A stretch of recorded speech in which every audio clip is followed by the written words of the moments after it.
Hey, coucou tout le monde. Donc j'espère que vous allez bien. On se retrouve aujourd'hui du coup pour un nouveau maquillage. Donc je l'attendais avec impatience. Ça fait 3 semaines que je l'ai commandé et je la reçois seulement aujourd'hui. J'ai cru que j'allais pas y arriver.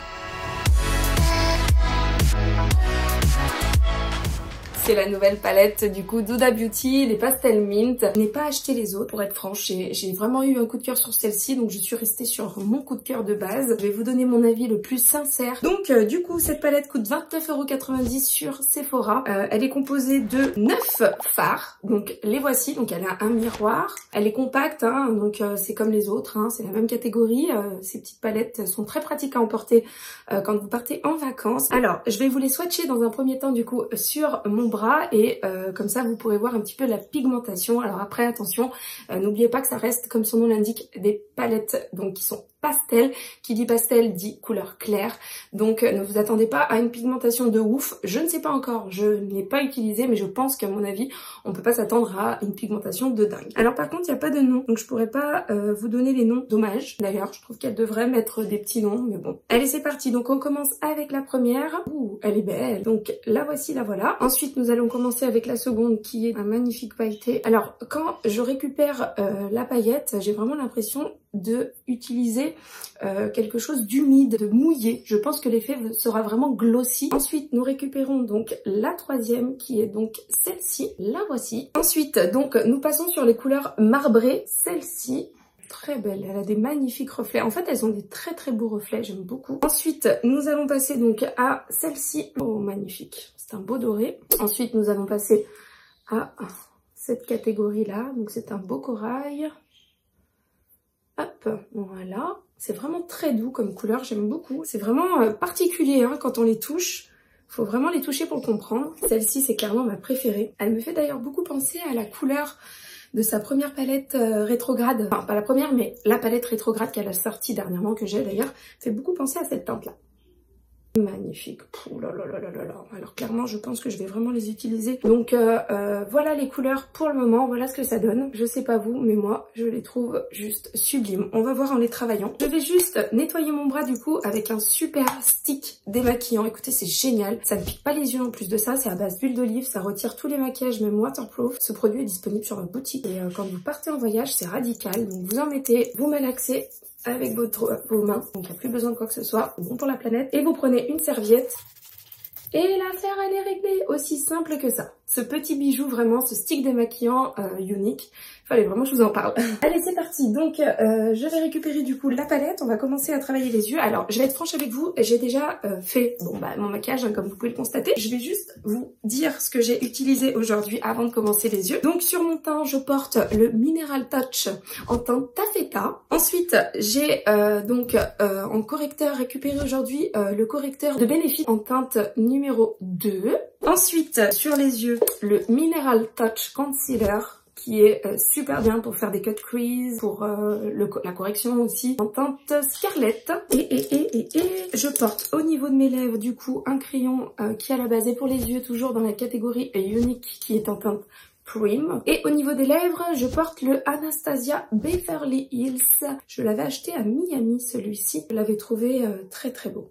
Au niveau donc de la poudre, aujourd'hui j'ai mis la poudre Laura Mercier. Alors écoutez, clairement moi j'ai vraiment un chouchou avec ma poudre à moi minérale, mais du coup donc la Biold, hein, celle qui est disponible sur ma boutique. Mais bon, j'essaie de varier hein, pour les vidéos YouTube pour que vous puissiez voir différentes choses et avoir différents avis. Donc là aujourd'hui je porte la poudre Laura Mercier et je porte du coup le Fenty Beauty en teinte Private Iceland. Ensuite je porte du coup au niveau du blush, le blush Stunning de la catégorie Mousse Truck, toujours chez Unique. Le voici, il est beau hein. Ensuite je porte en highlighter la teinte Bénévolant, toujours disponible sur ma boutique. Voilà. J'ai fait le tour, j'ai jugé bon d'être complètement transparente avec vous et de vous dire tout ce que je portais sur moi aujourd'hui. Allez c'est parti, donc on va commencer du coup avec cette magnifique palette. Oh là là, j'aimerais tout utiliser. J'aimerais vraiment tout utiliser, mais ça va pas être possible. Alors on va commencer du coup pour apporter un petit peu de couleur. On va récupérer donc cette teinte là, ce petit corail. Je récupère un pinceau estompeur, toujours disponible sur ma boutique en catégorie Unique. Et je vais venir le mettre donc en fard de transition. Donc voilà ce que ça donne. Bon bah écoutez, hein, ça reste effectivement du clair. Donc il faut y aller hein, pour que la pigmentation se voit. Mais encore une fois, n'oubliez pas que nous avons affaire à du pastel. Donc je ne peux pas vous donner d'avis particulier pour le moment. Je vais continuer le processus et nous allons voir. Ensuite, donc, je vais récupérer un autre pinceau. Donc cette fois-ci, je vais prendre le Fluffy Crease Brush, toujours disponible sur ma boutique Unique. J'hésite en fait à récupérer celle-ci tout de suite. Elle me tente vraiment beaucoup. Je vais récupérer celle-ci et je vais venir la déposer tout le long du creux de paupière. Je pense que c'est des couleurs qu'il faut pas trop travailler, pas trop estomper non plus. Plus vous estomperez, plus elle s'effacera. C'est logique. Essayez de rester dans un estompe un petit peu moins important. Voilà le conseil que je peux vous donner pour le moment. Alors, cette fois-ci, je vais venir récupérer un pinceau. Cette fois-ci, creux de paupière même, donc un pinceau boule, et je vais venir travailler cette teinte-là. Je vais vraiment essayer de travailler un maximum de teint. On va venir adoucir un petit peu cette zone. Faites le dos, tout va bien. J'essaie de me rapprocher, j'ai mal au dos. Alors là, je reprends mon Fluffy Crease Brush et je viens un petit peu estomper le tout. Et ensuite, je vais venir récupérer donc ma couleur de départ en transition et je vais venir en remettre pour réintensifier un petit peu. Écoutez, pour les personnes qui aiment les make-up légers, ce genre de palette, c'est pour vous. Alors là, je vais prendre un correcteur hein, pour venir travailler du coup les teintes brillantes. Je pense que ça les fera quand même ressortir. Donc pour ça, je prends du coup ma base qui est mon concealer pour venir créer du coup mon cut crease. Et je vais récupérer un pinceau à cut crease. Alors là, je vais prendre celui de Sananas qui à la base est créé pour les cut crease. Alors par contre, il faut avoir des sacrés bons yeux hein, pour pouvoir lire les numéros clairement. C'est le S19. Je mets un petit peu de matière sur ma main. Et c'est parti. On va faire un demi-cut crease, histoire d'intensifier un petit peu. On va voir ce que ça donne. Donc là j'ai appliqué donc mon premier côté, je vais tout de suite enchaîner avec donc la couleur qui est donc pailletée. Par contre je vous conseille vivement de prendre un pinceau éponge. Je pense que Huda on la connaît et on sait que toutes ces couleurs sont faites pour être prises de cette manière là. Et là je vais donc récupérer la couleur qui est donc marbrée du dessous, qui est juste magnifique. Elle est vraiment super belle, elle fait vraiment ressortir le maquillage. Écoutez, je pense que c'est vraiment ces couleurs qui sauvent la palette. Alors par contre pour les appliquer c'est un peu galère, je vous l'avoue. J'ai vraiment l'impression d'avoir la paupière qui est humidifiée, c'est fou quoi. Ensuite je vais venir quand même tenter de prendre un autre pinceau. On va prendre celle-ci, tiens. Ça fera un rappel de la teinte de transition. Alors est-ce qu'on va réussir à l'appliquer? Ça, c'est pas garanti. Ce que je craignais, on y arrive, mais pas aussi bien. Et le problème, c'est que j'ai des ongles, donc ça va être galère. J'ai ma fille à côté qui me propose son doigt. Non, mais là, je change de côté. Hein. J'ai deux éponges, donc je récupère la couleur en tournant donc l'éponge. Je voulais voir ce que ça donnait, en fait, pour avoir un avis sur... Je vous conseille vraiment de récupérer, du coup... avec l'éponge. Hein. Bon bah écoutez, c'est vraiment des teintes qui sont humides. J'ai peur que la paupière absorbe malgré la base. À tester quand même. Là, je vais reprendre du coup cette catégorie-là pour réintensifier un petit peu plus donc cette zone. Et je viens déposer la matière sans trop l'estomper justement pour qu'elle reste assez intense. Et je viens la ramener un petit peu sur le dessus de la couleur métallisée, enfin marbrée. Je reprends encore une fois la couleur corail. Je viens en remettre de nouveau parce qu'on la voit vraiment très très peu. Et ensuite, je vais venir faire pareil donc de l'autre côté. Allez, c'est parti. Donc, on refait la même chose. Je récupère donc la couleur qui est donc marbrée. Alors, les marbres s'en vont au fur et à mesure que vous les récupérez. Elles ne restent pas. Mais c'est vraiment des teintes qui sont grasses, qui laissent vraiment un effet mouillé. Donc, je vous dis à mon avis... Je sais pas, il faut que je regarde, mais je pense qu'à mon avis, au fur et à mesure de la journée, ça doit quand même être moins intense à voir. Ensuite, je change de côté, je récupère l'autre teinte qui est donc celle-ci. Et j'essaye vraiment, tout en déposant ma matière, de vraiment la déposer et de pas trop étirer, pas trop bouger les matières qui sont déjà incluses et faite. En tout cas, c'est juste super beau. Hein. Clairement, ça brille de mille feux. Hein. C'est super joli. Hein. Franchement, il n'y a rien à dire. Ensuite, donc, je reprends de nouveau celle-ci et je viens la déposer sur le coin externe. Et je refais le même procédé où je viens comme la déposer légèrement dessus tout en la floutant.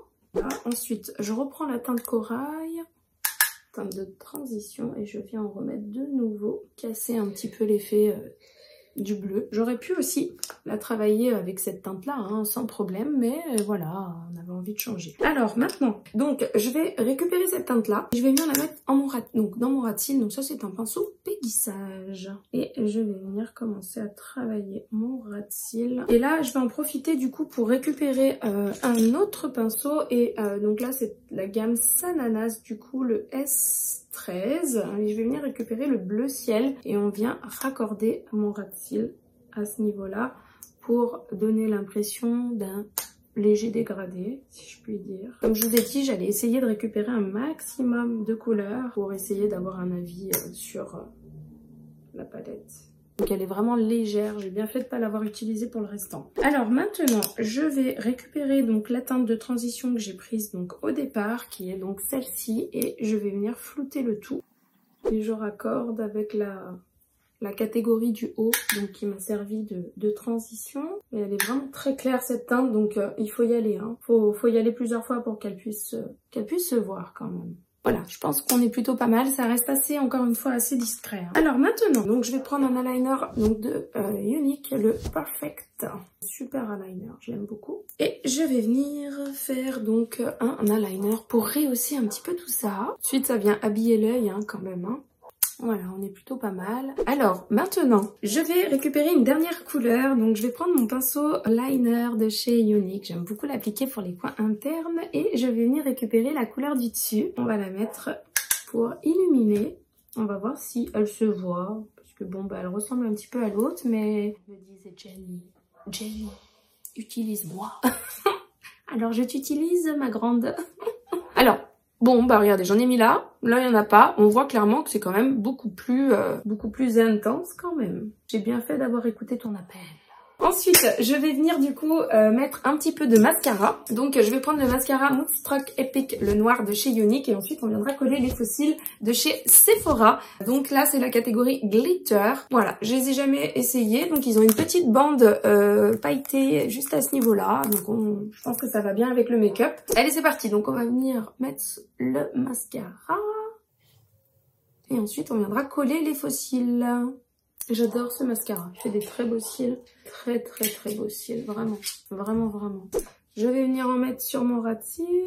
Alors j'ai décidé de laisser ma muqueuse vide, voilà, je ne veux pas mettre quoi que ce soit sur la muqueuse. Voilà, vous avez vu que déjà à lui seul, il fait de très beaux cils, hein. Réellement j'étais pas obligée d'en mettre des faux cils, mais je sais que vous aimez bien, je sais que YouTube adore les faux cils. C'est parti du coup pour les fossiles Sephora. Je n'ai jamais... Alors normalement ils sont vendus avec une petite colle. J'ai une galère à trouver des colles qui collent. Pourtant c'est écrit colle, c'est son nom. Je colle, je glue, je fais tenir. Mais non. J'ai toujours un côté... Alors comment ça s'ouvre ce bidule là? J'ai toujours un côté qui se redécolle. Bah la liner elle se... Oh bah d'accord, regardez. C'est vendu avec ça et ça s'est déjà décollé. Merci Sephora. Alors je vais retirer la bande.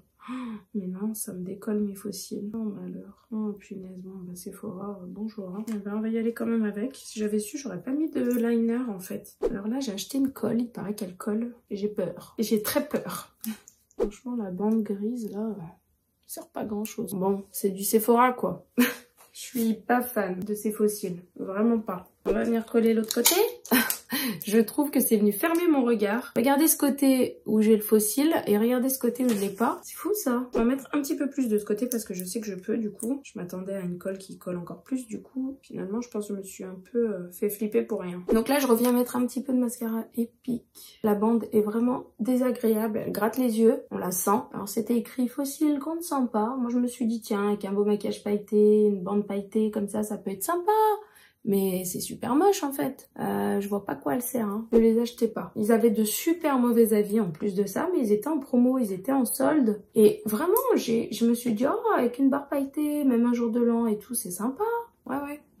Bah, je comprends mieux pourquoi il avait de mauvais avis. Bon bah voilà, ce make-up se termine. Je vais venir fixer du coup avec mon spray fixant mon make-up. Et je pense que je vais en mettre pas mal au niveau des yeux parce que, je vous dis, c'est une matière qui me semble pas tenir toute la journée, je pense. Hein. Donc, écoutez, mon avis sur cette palette. Écoutez, elle est super belle. Maintenant, après, il faut pas avoir peur de travailler les fards, clairement. Si vous les travaillez pas suffisamment, du coup...